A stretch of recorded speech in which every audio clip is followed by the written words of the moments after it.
Oke, Sobat Ilmu, kalau tadi kita sudah menjelaskan alat-alat yang akan digunakan untuk memasak ayam goreng lengkuas dan juga sambal bawang sebagai menu kita berikutnya. Nah, sekarang saya mau mulai aja nih kasih tahu apa aja sih bahan-bahan yang nanti kita gunakan ketika membuat ayam goreng lengkuas dan juga sambal bawangnya nih, Sobat Ilmu.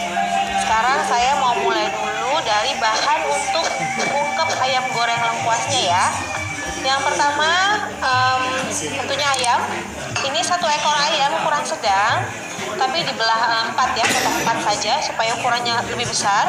Jadi satu ekor ayam ukuran sedang ini dipotong 4. Kemudian ayam yang saya gunakan ini ayam broiler. Tujuannya nanti supaya lebih cepat empuk juga ya, Sobat Ilmu. Dan memang umumnya kalau ayam goreng yang dijual di street food, di warung-warung makan pinggir jalan ataupun di rumah makan dan resto yang umum biasanya memang pakai ayam broiler. Kemudian ada lengkuas tentunya. Nanti lengkuas ini akan saya blender ataupun bisa juga dicopper. Nanti ini akan kita pisahkan untuk jadi topping taburan di ayam gorengnya. Nanti sedikit akan saya ambil sekitar seukuran jempol tangan ya, itu akan saya ambil untuk bahan geprekan ketika mengungkep ayamnya.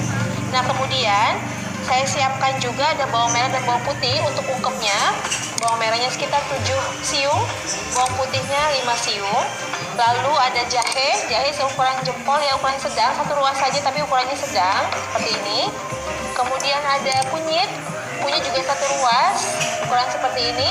Lalu ada daun salam 2 lembar, serai 2 batang yang kecil saja, ada daun jeruk 2 lembar.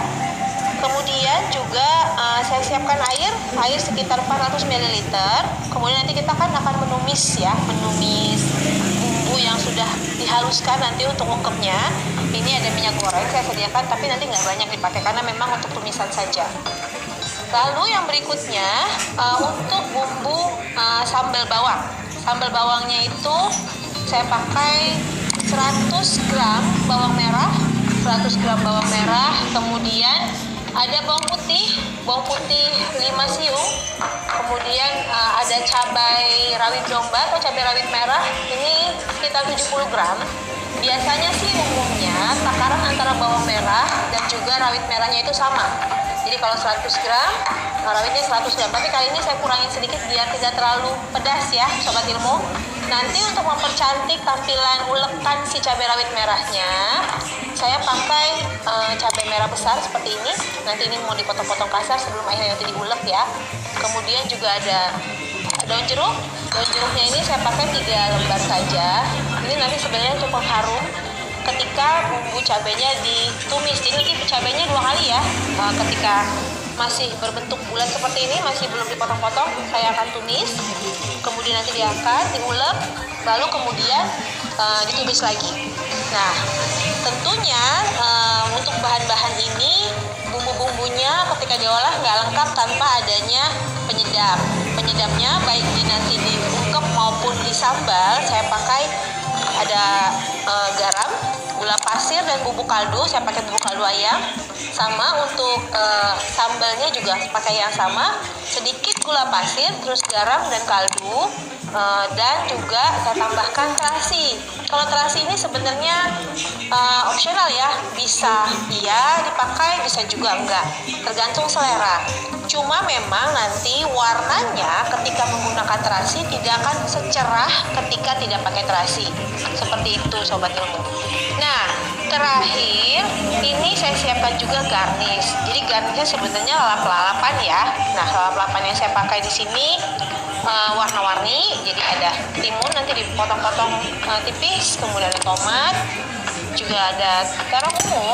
Terong ungu biasanya juga untuk lalap kalau di daerah Jawa Barat paling banyak ditemukan sih terong hijau yang bulat juga seperti ini tapi agak besar, karena memang harganya lebih murah dibandingkan terong ungu.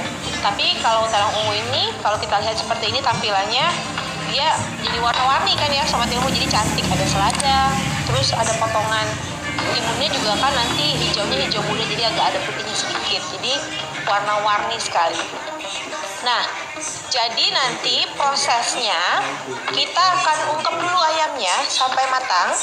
Kita kita ungkep, bumbu ini dihaluskan ke blender halus, lalu diungkep. Ketika sudah matang kita tiriskan, kemudian setelah itu kita akan goreng. Jadi ada 2 kali proses penggorengan ya Sobat Ilmu. Yang pertama kita goreng ayamnya, yang kedua kita akan goreng si lengkuas yang sudah sebenarnya sih bilangnya apa ya, kalau misalnya kita pakai food processor itu kan tidak terlalu halus, sementara dulu itu sebenarnya nggak ada food processor, ini diparut. Nah jadi yang lengkuasnya nanti ketika kita menggunakan blender pun tidak boleh halus, jadi memang dia masih kelihatan teksturnya agak kasar gitu ya Sobat Ilmu. Nanti ini dibumbuin sedikit dengan garam saja, kemudian digoreng, terus ditiriskan. Ketika sudah turun minyaknya, dia nanti akan ditaburkan di atas ayam goreng yang sudah matang, seperti itu. Setelah itu baru kita dampingi dengan sambal bawangnya nanti dan juga dengan lalapannya.